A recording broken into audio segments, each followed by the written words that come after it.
देखिए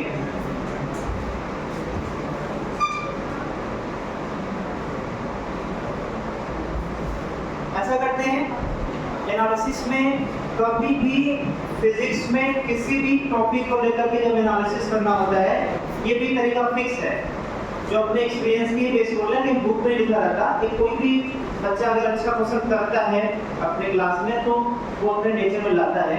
अगर मैं किसी पॉइंट को या हमें एनालिसिस करना हो किसी डाटा को लेकर के, तो उस डाटा का हम एक्सट्रीमम वैल्यू लेकर के चेक करते हैं सबसे पहले।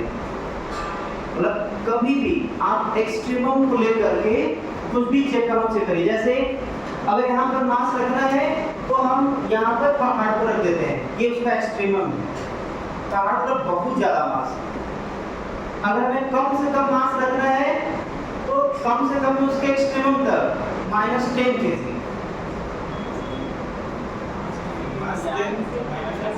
नहीं होता -10 ना, मतलब मिनिमम से मिनिमम क्या रख सकते हैं मास? 0।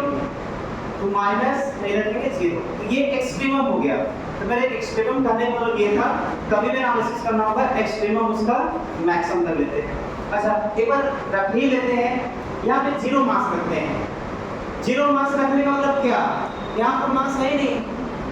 जब यहाँ पर मास नहीं है तो यहाँ पर टेंशन आएगा ही नहीं, मतलब ये अकेले है। ये दिखने में तो है कि है, लेकिन है नहीं, मास है ऊपर, तो क्या होगा? क्या होगा? आगे बढ़ जाएगा क्या? अच्छा ऐसा करके इसका पहले क्षमता पता करते हैं। इसका नॉर्मल कितना आएगा? 50 और एफ मैक्स कितना आएगा? 10 न्यूटन। क्लियर ना? तो अब ये तो हमें पता है कि ये जो है 10 न्यूटन तक स्लिप नहीं करने वाला।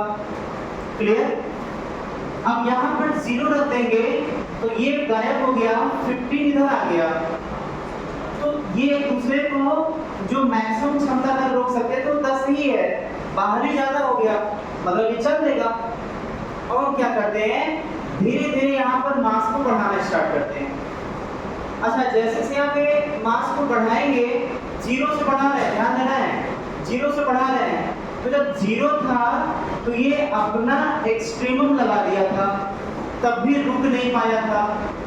अपना एक्सट्रीमम लगा दिया था, एफ मैक्स लगा दिया था, रुक भी नहीं पाया था। रोकना है, रोकना है, इसके पास जितना क्षमता है वो क्षमता यूज कर चुका है, तभी इसको रोकना है चलाने से। अब कौन है जो इसका साथ देने वाला है? वो है टेंशन, जो पीछे लगाएगा। जो टेंशन है वो इसका साथ दे करके, 10 न्यूटन का साथ दे करके 15 को ओवरकम करना चाहेगा, मतलब बैलेंस करना चाहेगा। अच्छा थोड़ा सा मास बढ़ाया तो थोड़ा सा टेंशन आया, थोड़ा सा कितना टेंशन आया? 0.1 मान लेते हैं। तो क्या दोनों एक दूसरे का साथ दे करके जुड़ करके क्या 10.1 आएगा? थोड़ा सा मास बढ़ाया, थोड़ा सा टेंशन आया, तो ये आया, दोनों मिल करके क्या ये बैलेंस कर लिया गया?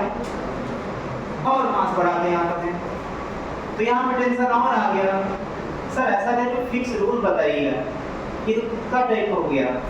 वही तो पहले से बोल रहे हैं कि ऐसा ही होता है, एनालिसिस करते रहना है, उसी से आंसर आएगा। अच्छा रीजन क्या है क्यों इसका फिक्स रूल नहीं है? क्योंकि स्टैटिक फ्रिक्शन फोर्स का अपना नेचर वो फिक्स नहीं है, वो कहीं भी किसी भी डायरेक्शन में कितनों वैल्यू के साथ बदल सकता है। इसलिए हमें भी सोचने का एनालिसिस तरीका बदलना पड़ेगा। थोड़ा सा और मास बढ़ाया तो थोड़ा और टेंशन आया, मान लेते हैं अब 1 आ गया, तो यहाँ पे 11 आ गया। क्या 11 बैलेंस कर लेगा? और मास बढ़ाया, टेंशन बढ़ाया, मास बढ़ाया, टेंशन बढ़ाया, एक बार ऐसा आएगा कि बढ़ते बढ़ते 5 हो जाएगा। और जैसे यहाँ 5 होगा, अब ये दोनों मिल करके 15 को बैलेंस कर लिए। अब ये जो आगे की तरफ ले जा रहा था, अब ये दोनों मिल करके इसको आगे नहीं जाने देगा, दोनों कैंसिल आउट हो जाएंगे। क्लियर है? अब और आगे बढ़ते हैं। अच्छा ये कौन सा केस आ रहा है? जब यहाँ 5 न्यूटन का फोर्स आया, रुका है ना, तो ये भी रुका रहेगा, तो ये भी रुका रहेगा।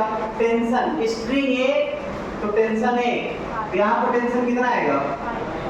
5, तो यहाँ पर mg 5 के बराबर, तो चाहे तो यहाँ से मास का वैल्यू निकाल सकते हैं। 5 इज इक्वल टू mg, तो 0.5 आ जाएगा मास का वैल्यू। लेकिन अभी हम उससे इंटरेस्टेड नहीं है, हम और आगे बढ़ते हैं, अभी रोकते हैं इसको। आप बताइए, इधर सुनते हैं, बताइए अगर यहाँ पर जब t इक्वल टू 5 होगा, मास बढ़ाते बढ़ाते t इक्वल टू 5 आ गया, तो दोनों बैलेंस कर लिए। अगर यहाँ पर और मास बढ़ाएंगे तो टेंशन यहाँ पर और बढ़ेगा, और जैसे यहाँ पर टेंशन और बढ़ेगा, यहाँ से Fmax अभी बोलेगा हम अब आराम करेंगे, अब हमें उतना लगने की जरूरत नहीं है। जैसे मान लेते हैं ये लग गया 6 न्यूटन या 7 न्यूटन, तो ये आ गया 15 न्यूटन, ये आ गया 7 न्यूटन। ये बोलेगा अब हमें अपना मैक्सिमम पावर नहीं यूज करना है, अपना मैक्सिमम क्षमता नहीं यूज करना है, हम केवल और केवल 8 न्यूटन का फोर्स लगा करके इसके साथ इसको बैलेंस कर सकते हैं। अब जो 5 न्यूटन पर ये अपना पूरा क्षमता यूज कर रहा था, अब 5 से अच्छा ये बढ़ कैसे रहा है, इसके बढ़ने से। जब मास बढ़ रहा है तो mg और टेंशन, तो टेंशन बढ़ रहा है mg को बैलेंस करने के चक्कर में, तो यहाँ पे t equal to mg। Clear? जैसे यहाँ पर मास बढ़ता जाएगा, t बढ़ता जाएगा, उसी का एग्जांपल लेके बोल रहे थे कि 5 से बढ़ते बढ़ते 7 हो गया। अब ये जो 10 लगा रहा था, अब 10 नहीं लगाएगा, अब सिर्फ 8 लगाएगा। फिर मास को बढ़ाया, फिर ये बढ़ा, ये कम हुआ, कम होते होते होते होते एक बार ऐसा भी समय आएगा कि यहाँ पर 15 न्यूटन लग सकता है। अब किधर मुझे बोल रहा है कि यहाँ पर 15 न्यूटन लगा सकना, तो यहाँ पर टेंशन 1.5 kg आएगा।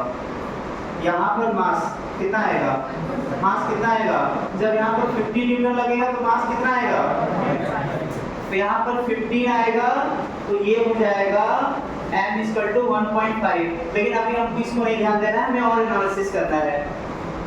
अब देखते हैं अगर 15 आ गया तो फ्रिक्शन लगना बंद। क्लियर? अच्छा कब ये आया था, जब यहाँ पर 1.5 kg का मास रखे थे, इसका मतलब कि अभी केवल 1.5 kg रखेंगे, इससे ज्यादा भी रख सकते हैं। कैसे? जैसे यहाँ पर और मास बढ़ाएंगे तो हो सकता है यहाँ पर अब आ जाए, मान लेते हैं, मानना ही तो है 80 न्यूटन। कब 80 न्यूटन आएगा, जब यहाँ पर 1.8 kg रखेंगे, यहाँ पर 1.8 kg। तो अब जो फ्रिक्शन फोर्स इधर लग रहा था, इससे बचाने के लिए अब ऐसा समय है कि अब उसका सपोर्ट उल्टा अब इसका सपोर्ट करना शुरू कर देगा। इसका यही रूल है, जिधर स्लिप करना चाहेगा उसके अपोजिट लग करके उसको रोकना चाहता है। अब जैसे 80 लगा, 15 लगा, अब इसका साथ देना शुरू करेगा, अब स्टैटिक फ्रिक्शन फोर्स इधर लग जाएगा 3। मास और बढ़ते बढ़ते बढ़ते वैल्यू और बढ़ते बढ़ते बढ़ते बढ़ते बढ़ते बढ़ते बढ़ते इतना आ गया, नहीं इतना कैसे आ गया, और टाइम बाद आएगा, अभी 23 आया। अच्छा 23 आ गया तो कितना का डिफरेंस आ रहा है, को ले लिए क्या, 8 आ रहा है ना। अच्छा 8 आ गया, किधर की तरफ, आगे की तरफ, तो अभी इसके पास इतने की क्षमता है, जब तक कि इसके ऊपर स्लिप नहीं करने देगा तुरंत 1 न्यूटन का फोर्स लगा देगा। फिर ये मास बढ़ते बढ़ते, टेंशन बढ़ते बढ़ते यहाँ पर आ गया 25। 25 तो कितना मास होना चाहिए, 2.5 kg होना चाहिए।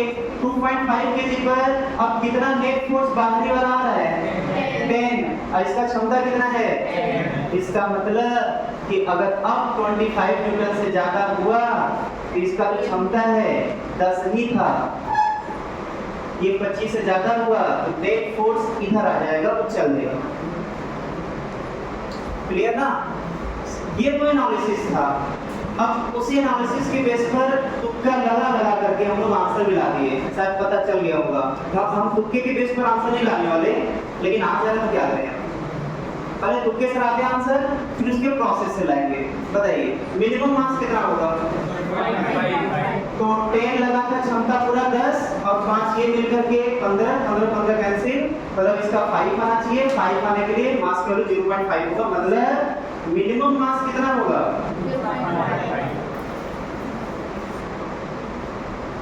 मैक्सिमम मास कितना होगा, अरे तो लाना है ना, गलत है।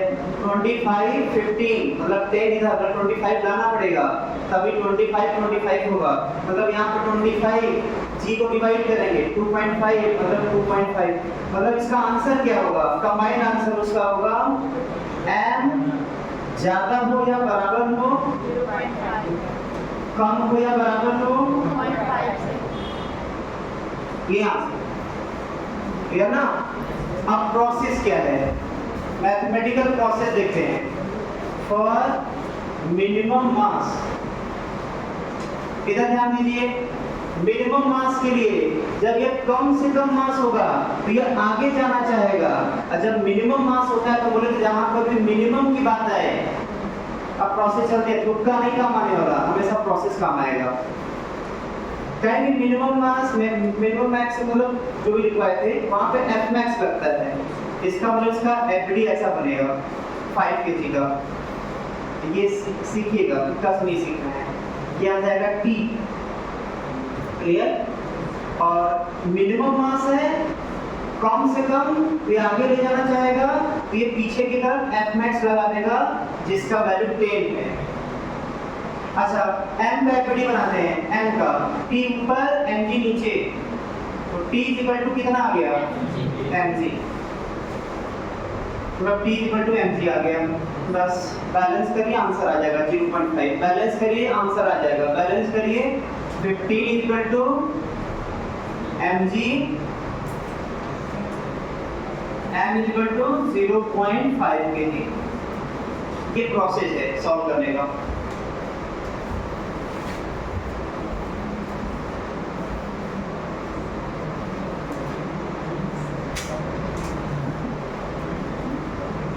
दोबारा समझना है, सर आ गया? सर आए ना, पूछ सकते हैं, दोबारा बता सकते हैं, बताना है, जल्दी से मत करिए।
बिल्कुल उसी तरीके से सिस्टमैटिक और मैक्सिमम मास।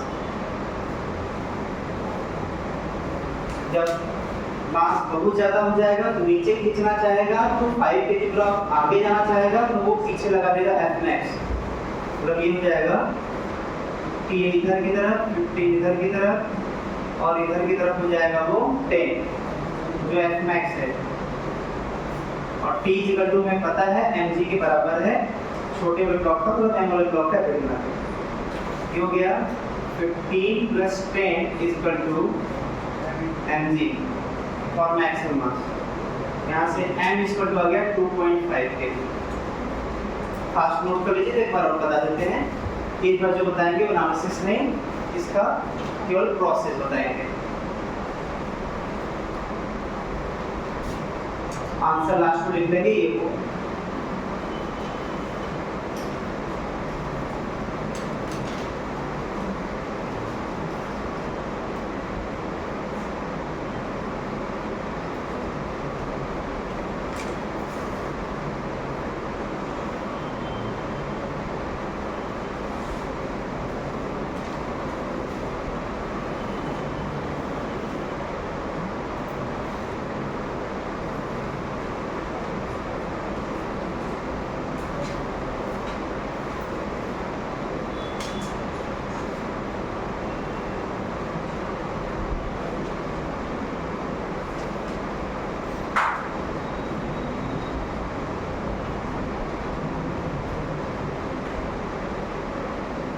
गया।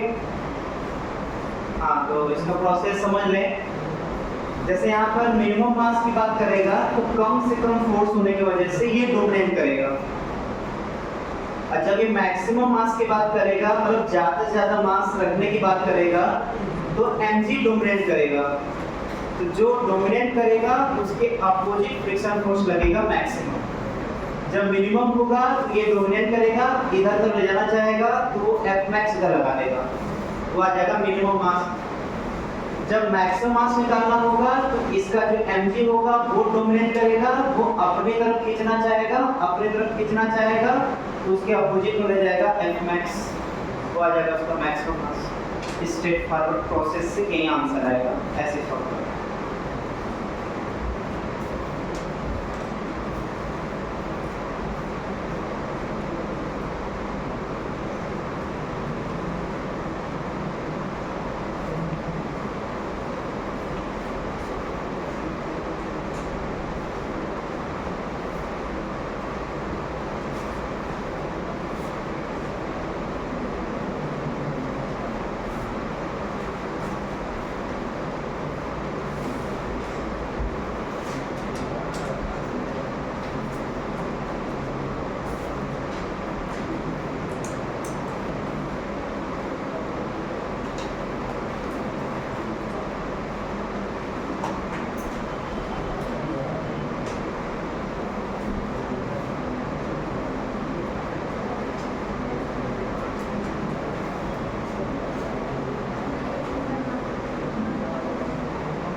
दांत कर देंगे, दांत कर देंगे, लिखना चाहिए तो करना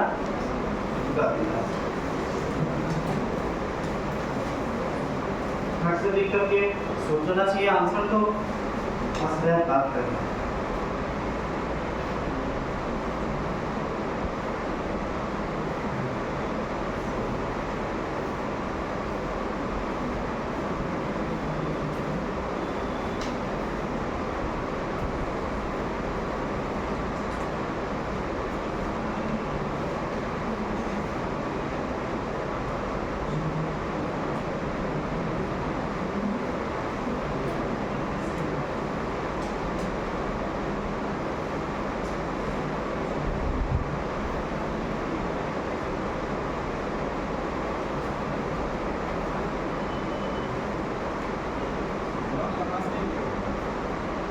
अपने मास के बराबर ले लीजिए।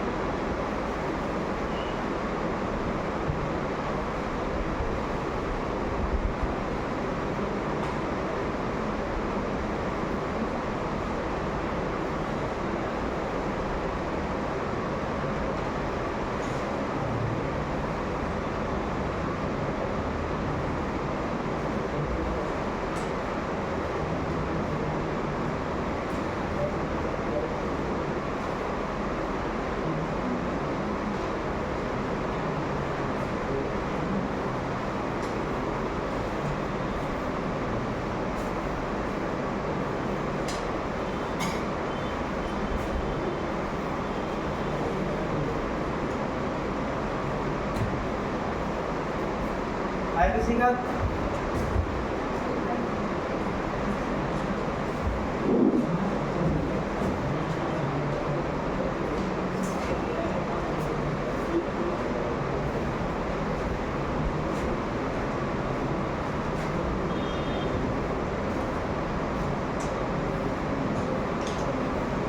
कितना आ रहा है?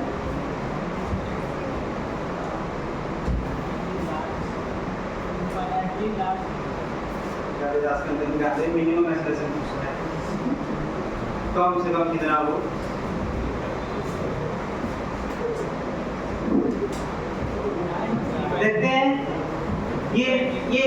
कैसा डायग्राम, प्रैक्टिकली कैसा डायग्राम है, कोई ऐसा कार्ड होगा, क्लियर, और उसके यहाँ पर ब्लॉक जो है रख करके इस कार्ड को एक्सेलरेशन दे दिया गया।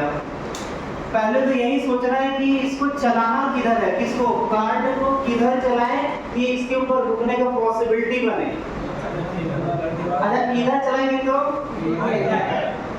एक बात है, ये तो बेचारा वैसे ही रुका हुआ था, ये भी छोड़कर चला गया, ऑटोमेटिक क्या हो जाएगा, नीचे गिर जाएगा यहाँ पर, ठीक है।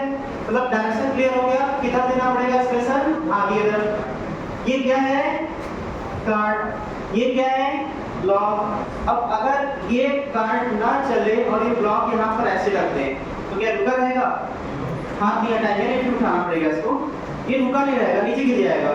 लेकिन अगर हम इसको मिनिमम कुछ एक्सेलरेशन दे दें तो इसके साथ चिपकते हुए आगे निकल जाएगा। और वो तेज चलाकर दिखता है उसमें, ये ऐसे, हम इसको ऐसे पकड़े नहीं हुए हैं, वो ऑटोमेटिक जो हम एनालिसिस करने जा रहे हैं, अभी सॉल्व करने जा रहे हैं, उसी कॉन्सेप्ट के बेस पे रुका हुआ है। देखिए ठीक है, अब सॉल्व करते हैं। देखिए वो क्या है, अच्छा अगर जीरो होता तो क्या होता, एक्सप्रेशन जीरो होता तो क्या होता, नीचे ड्रॉप कर जाता। लेकिन अगर इसका एक्सप्रेशन आगे की तरफ है ए, तो अब ऑब्जर्वर को क्या करते हैं, इसी पर बैठाते हैं, क्लियर, और इस पर बैठ करके वो एनालिसिस करेगा। अब वो कह रहा है जैसे नॉन इनर्शियल फ्रेम, मतलब जिसके पास एक्सेलरेशन होता है फ्रेम के पास, नॉन इनर्शियल फ्रेम का रहता है, नॉन इनर्शियल फ्रेम में कोई ऑब्जेक्ट बैठता है और बैठ करके किसी का एक्टिविटी करता है तो वहां पर सूडो फोर्स भी लगता है। सूडो फोर्स किधर लगेगा, वो लगेगा एक्सेलरेशन के अपोजिट, मतलब इधर की तरफ, क्लियर। अच्छा एक्सेलरेशन इधर लगेगा, नॉर्मल फोर्स किधर और mg किधर और fd कितना, क्या fd, तो fd में नॉर्मल फोर्स आगे और mg नीचे हो जाएगा इसका, यहां तक तो बन गया। अब फ्रिक्शन फोर्स किधर लगेगा, ऊपर की तरफ। कैसे पता, कैसे एनालिसिस करता है, देखिए कांटेक्ट सरफेस के परपेंडिकुलर नॉर्मल होता है, तो नॉर्मल का वैल्यू आ गया ma। अब क्षमता निकालना चाहे, मतलब मैक्सिमम स्टैटिक फ्रिक्शन फोर्स तो पता कर सकते हैं, इसका क्या क्षमता होगा एक दूसरे को रोके रहने का, कितना होगा म्यू ma, याद क्लियर, मतलब एक दूसरे को कितने फोर्स तक रोके रह सकते हैं वो म्यू ma है। बाहरी का पहचान क्या होता है, जो सरफेस के क्या होता है, पैरेलल, यहाँ पर सरफेस के पैरेलल कौन है, अच्छा mg के अलावा और कौन है, कोई नहीं है। फ्रिक्शन तो अलग बात है, वो तो मान लीजिए बाद में उसी को तो चेक करना है। सरफेस के पैरेलल कितने फोर्स है, केवल और केवल mg। अच्छा ये जो mg फोर्स है वो इसको किधर ले जाना चाहेगा, नीचे की तरफ। तो क्या हमेशा रिलेटिव स्लिपिंग का अपोज करने के लिए फ्रिक्शन फोर्स ऊपर आएगा क्या, इसका फ्रिक्शन फोर्स ऊपर की तरफ लग जाएगा इसको रोकने के लिए। लेकिन यहाँ पर बात कर रहा है उसके मिनिमम एक्सेलरेशन का, कि कम से कम कितना एक्सेलरेशन। जैसे यहाँ पर कम से कम एक्सेलरेशन की बात करें तो जो फ्रिक्शन फोर्स होता है वो Fmax हो जाता है, क्लियर ना। अगर मिनिमम एक्सेलरेशन की बात करेगा तो जो फ्रिक्शन फोर्स होगा वो Fmax हो जाएगा। अच्छा यहाँ पर वो क्या है उसको एनालिसिस कर लेते हैं। बताइए यहाँ पर एक्सेलरेशन बढ़ाने से क्या बढ़ रहा है, देखिए मैथमेटिकली देखिए इसमें एक्सेलरेशन बढ़ाने से नॉर्मल बढ़ रहा है, और नॉर्मल बढ़ाने से क्या बढ़ रहा है, उसका जो मैक्सिमम जो क्षमता है वो बढ़ रहा है, क्लियर ना। तो एक्सेलरेशन बढ़ाने से हम डायरेक्ट कह सकते हैं उसका क्षमता बढ़ रहा है, लेकिन उसी को मिनिमम यहाँ पर यूज करना है। तो मिनिमम तभी एक्सेलरेशन आएगा जब ये ब्लॉक जस्ट उस एक्सेलरेशन पर स्लिप करने वाला होगा, और जैसे ये स्लिप करने वाला होगा उस मिनिमम एक्सेलरेशन पर, वहां पर F रिक्वायरमेंट की जगह Fmax आ जाएगा, और ये जो Fmax है वही mg को जस्ट बैलेंस करेगा। तो यहाँ पर बोलेंगे for a minimum F max F external के बराबर, यहां से आ जाएगा एफ मैक्स कितना mu m a, F external कितना एम जी, एम से एम कैंसिल, क्या पाना था ए जी बाई म्यू आ जाएगा। लेकिन ध्यान देंगे ये एक्सप्रेशन क्या है मिनिमम, मतलब हमें अगर केवल एक्सलेशन पूछता तो क्या होता, सिर्फ एक्सलेशन पूछता तो क्या होता, तो बोलते अगर एक्सलेशन पूछता तो वह एक्सलेशन या तो बड़ा होता या तो बराबर होता g बाई म्यू, ये आंसर है। अगर केवल एक्सलेशन पूछता था, लेकिन पूछ क्या रहा है मिनिमम, तो g बाई म्यू हो जाएगा। सर इससे ज्यादा एक्सलेशन कर दिए तो होगा क्या, कुछ उसके बारे में बताइए, तो आप लोग बताइए क्या होगा, ऊपर चला जाएगा, क्या होगा, अगर इससे ज्यादा एक्सप्रेशन दे दिया गया तो क्या होगा, फ्रिक्शन के बारे में क्या कमेंट करना है।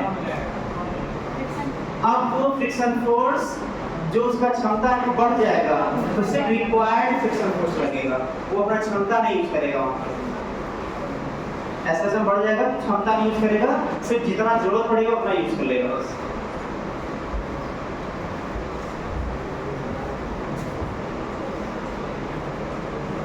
जहाँ पे मिनिमम एक्शन की बात करें, आंख बंद करके एफ मैक्स लगाना है। अगर जो ये दिमाग में बैठा लिया, आदत बना लिया, दूसरा क्वेश्चन कहीं फंसने वाला नहीं है, भले एनालिसिस कर पाए या ना कर पाए, क्वेश्चन तो बन ही जाना है।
बढ़िया क्वेश्चन है, प्यारा क्वेश्चन है, देखते हैं कितने बच्चों को आ जाता है।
क्या?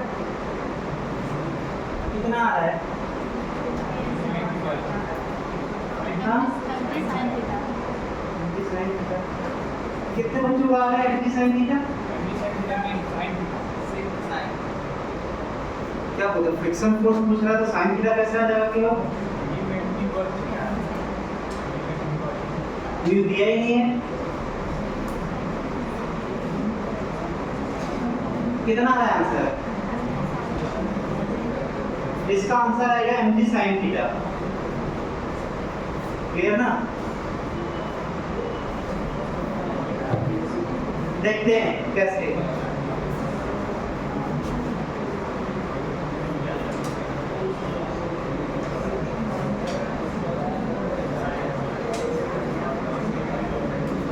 देखिए इधर जैसे इसका एक्सेलरेशन इसका जो है कांस्टेंट वेलोसिटी है। अगर वेलोसिटी कांस्टेंट कब होता है? जब नेट फोर्स 0 होता है या एक्सेलरेशन भी 0 होगा तब भी कर सकते हैं। इसका मतलब अच्छा किस डायरेक्शन में नेट फोर्स 0 होना चाहिए? जिस डायरेक्शन में वेलोसिटी है, जिस डायरेक्शन में वेलोसिटी है उस डायरेक्शन में नेट एक्सटर्नल फोर्स 0 होना चाहिए। एफबीटी बनाइए, वेलोसिटी डायरेक्शन में पूरे फोर्स दिखाइए जितने फोर्स लग रहे हैं। बताइए वेलोसिटी कांस्टेंट इसके अलावा है तो इसके अलावा कोई फोर्स नहीं लगेगा। एक डायरेक्शन के अलावा कोई फोर्स नहीं लगेगा। कौन कौन से एफबीटी में कौन कौन से फोर्स हैं बताइए? एक हो गया नॉर्मल, एक हो गया नॉर्मल, एक हो गया नॉर्मल ये ऐसे, और एक हो गया mg डाउनवर्ड। और यहाँ तो पक्का है कि चलेगा तो लगेगा, मतलब यहाँ पर ये सोचना ही नहीं है कि किधर लगेगा। यहाँ तो फिक्स है किधर लगेगा। ब्लॉक जिधर जा रहा है उसके अपोजिट लगेगा। ब्लॉक जा रहा है नीचे तो उस अपोजिट लगेगा, मतलब इधर लगेगा। ये फिक्स है, ये बदलेगा नहीं। ये स्टैटिक फ्रिक्शन फोर्स नहीं है। अरे चल रहा है और चलेगा तो लगेगा, काइनेटिक फ्रिक्शन। अच्छा इस डायरेक्शन में एफबीटी तो कंप्लीट हो गया, एफबीटी कंप्लीट हो गया। अब बताइए यहाँ पर इसका क्या सभी फोर्स उसके सरफेस के अलावा उसके परपेंडिकुलर है क्या? सभी फोर्स सरफेस के परपेंडिकुलर उसके अलावा है क्या? नहीं है। कौन कौन नहीं है? ये दो अलाउंड है, ये परपेंडिकुलर है, ये क्या आ जाएगा? mg sin theta. इधर क्या आएगा? mg cos theta. इसके अलावा 0 करना है, क्या करना पड़ेगा? जितना नीचे की तरफ फोर्स लगेगा उतना ऊपर की तरफ फोर्स लगेगा। नीचे फोर्स कितना लग रहा है? ऊपर कितना लग रहा है? वही तो F है। F के किसके बराबर? mg। बस ये आंसर है, यही तो पूछ रहा था। अच्छा मार्क्स नहीं दिए क्या? मार्क्स नहीं दिए? कोई बात नहीं, 10 के टर्म में आंसर आएगा। m जो है अगर एक्सप्रेशन पूछता तो आया था m के टर्म में आंसर। क्वेश्चन में m लिख लीजिएगा। हां स्टैटिक फोर्स पूछ रहा है तो हाँ यहाँ से ये बताना चाह रहे थे कि म्यू से इंडिपेंडेंट आया है। मतलब यहाँ पे म्यू का जरूरत नहीं है, म्यू के म्यूस का जरूरत नहीं है।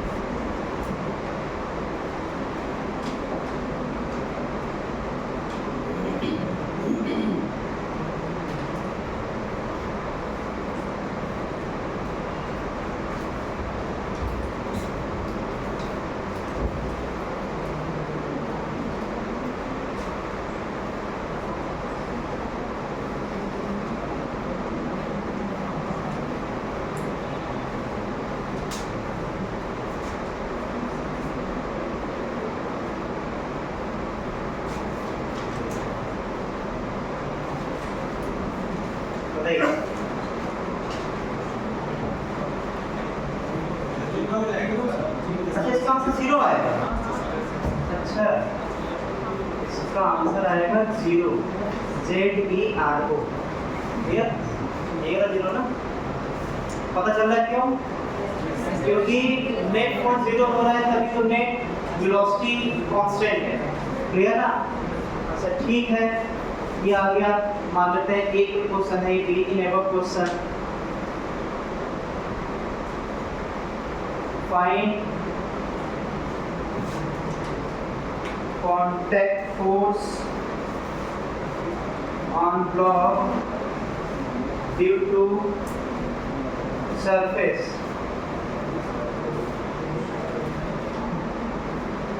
बताइए क्या होगा इसका आंसर? लगाइए दिमाग, गलत वाला।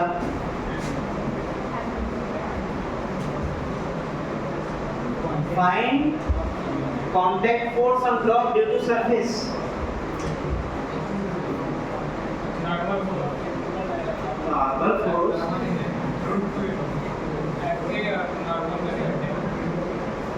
अच्छा, हम टीचर हैं, आप टीचर हैं, हम टीचर हैं ना, क्लासेज आप बता रहे, सॉल्व हम करें, आंसर बताइए।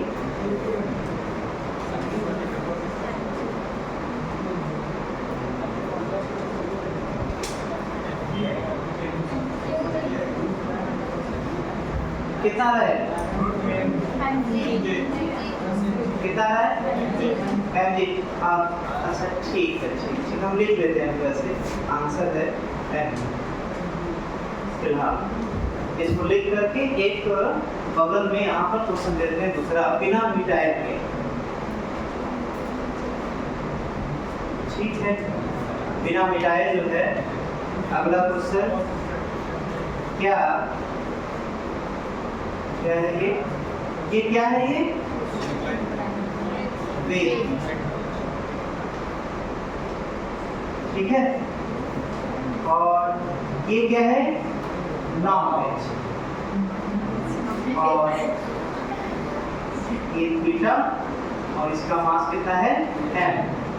अच्छा, ऐसा हो सकता है क्या कि ब्लॉक जो है सिंपली वो ब्लॉक जो है वो इंक्लाइन प्लेन पे ऐसे रुका रहे, ऐसा हो सकता है क्या?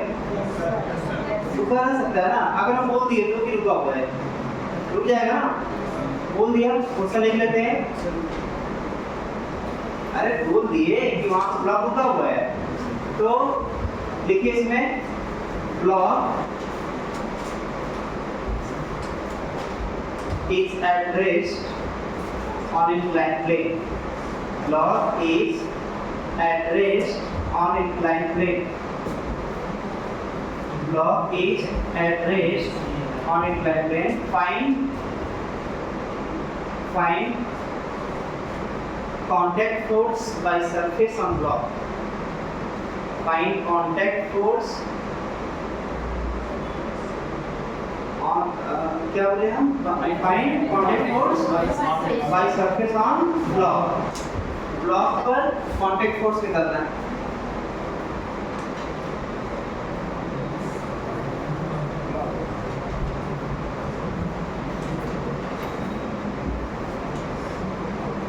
जिसका पेन चला उसका दिमाग नहीं चला, और जिसका दिमाग चला वो बोल देता आंसर, जिसका पेन चला उसका दिमाग नहीं चला, क्योंकि दिमाग चले और पेन चल ही नहीं सकता।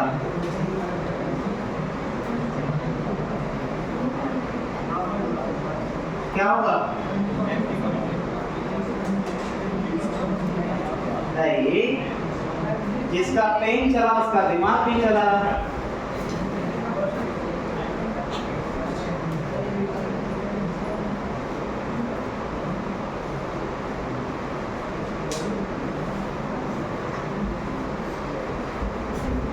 अच्छा, याद होगा पहला लेक्चर फ्रिक्शन का, जिसे बोले थे कि नॉर्मल और फ्रिक्शन ये कोई रियल फोर्स नहीं है, ये किसी एक फोर्स का दो कंपोनेंट है। और इसको बताते हुए एक एग्जांपल लिए थे, इधर सुनते हैं थोड़ा ध्यान से। जैसे ये ब्लॉक हो गया, हम इधर की तरफ उसको फोर्स लगा रहे हैं लेकिन चल नहीं रहा है। अच्छा, ये चल नहीं रहा है, हम इधर फोर्स लगा रहे हैं, तो इसके ऊपर कितने फोर्स लग रहे हैं? तो रियल में इसके ऊपर केवल 3 फोर्स लग रहे हैं। कौन कौन? एक mg, दूसरा कांटेक्ट फोर्स और कांटेक्ट फोर्स Fc, और एक तो एक्सटर्नल फोर्स।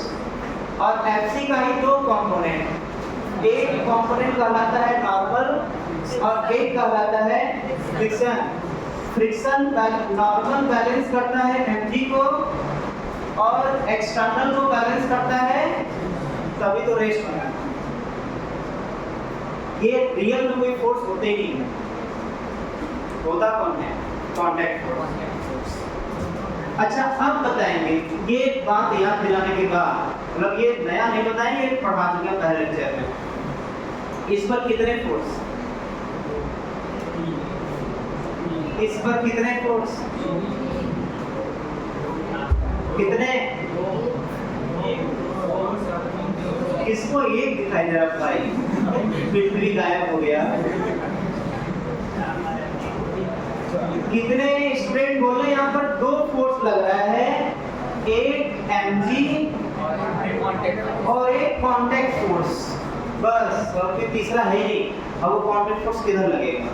रेस्ट में है। दुनिया में कोई पार्टिकल रेस्ट में होता है, एक फोर्स पता है, दूसरा ऑटोमेटिक पता चल जाता है। अंडर रूट किसको दाना पड़ रहा है? अंडर रूट का जो है। अरे भाई किसी ब्लॉक के ऊपर अगर 10 न्यूटन का फोर्स लग रहा है लेकिन नेट फोर्स 0 है, नेट फोर्स 0 है, एक फोर्स पता है, तो क्या दूसरा पता नहीं चल जाएगा? जस्ट उतने के बराबर डायरेक्शन अपोजिट लगता है, तब तो नेट फोर्स कैंसिल होगा, 0 हो जाएगा। तो यहाँ पर एक फोर्स पता चल गया, तो क्या दूसरा फोर्स पता नहीं चल जाएगा? ना। तो कांटेक्ट फोर्स किधर लगेगा? किधर लगेगा कांटेक्ट फोर्स? जस्ट उतना ही और उसके अपोजिट mg के बराबर। और कितना बोलना है कि सर अगर इसका कंपोनेंट हम तोड़ते भी इधर, तो इधर और इधर नहीं आएगा, इसका आएगा इधर और इधर। अरे भाई नेट इधर जाना है, और नेट इधर कब जाएगा? जब नॉर्मल और फ्रिक्शन मिल करके रिजल्टेंट यही तो आएगा, क्लियर ना? तो यहाँ पर कांटेक्ट फोर्स सिंपली mg के अपोजिट लग जाएगा ऊपर की तरफ। और कितना एंगल बनाएगा? वर्टिकल से, तो वर्टिकल से mg कांटेक्ट फोर्स 0 डिग्री बनाएगा, मतलब वर्टिकली ही लगेगा अपवर्ड, क्लियर ना? लिख लेंगे। किसी को इसका दिमाग चला, उसका पेन नहीं चलेगा।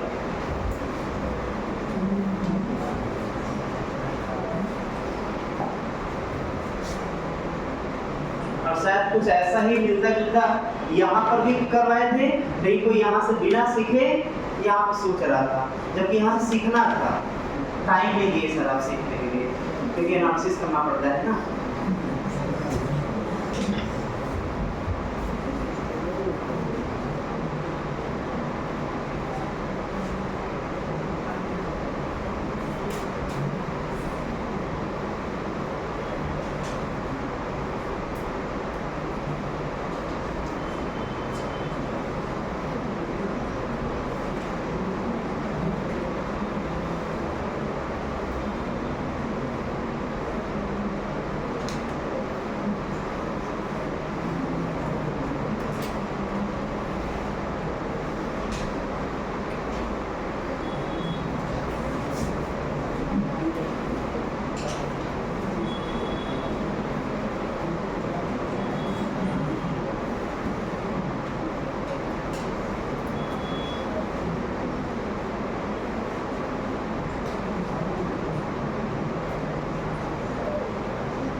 ए और बी दोनों में 30 डिग्री पर कांटेक्ट फोर्स ज्यादा लगेगा या फिर 60 डिग्री पर? नहीं, बस compare which one has more contact force. क्या फर्क पड़ता है इससे?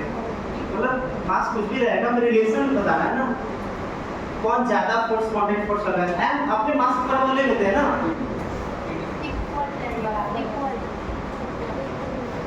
30 डिग्री पर या 60 डिग्री पर, कब कांटेक्ट फोर्स ज्यादा लगेगा?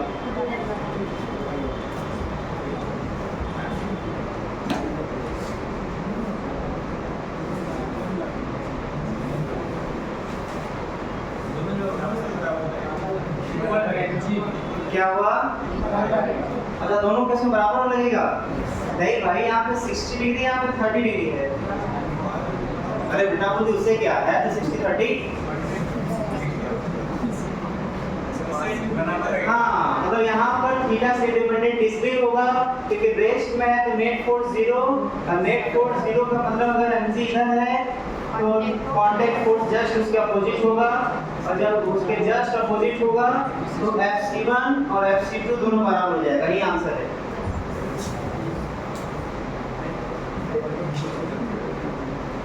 तो सर क्या चेंज क्या हुआ होगा? तब इसमें क्या चेंज हुआ होगा? एक फ्रिक्शन और नॉर्मल में एक वैल्यू बढ़ा होगा, दूसरा वैल्यू घटा होगा, इस तरीके से दोनों घटे बढ़े होंगे, तो उसका रिजल्टेंट अभी भी क्या होगा? सेम होगा। इसी बात पर एक क्वेश्चन, इसी बात पर एक क्वेश्चन, एक मिनट रुक करके फिर क्वेश्चन।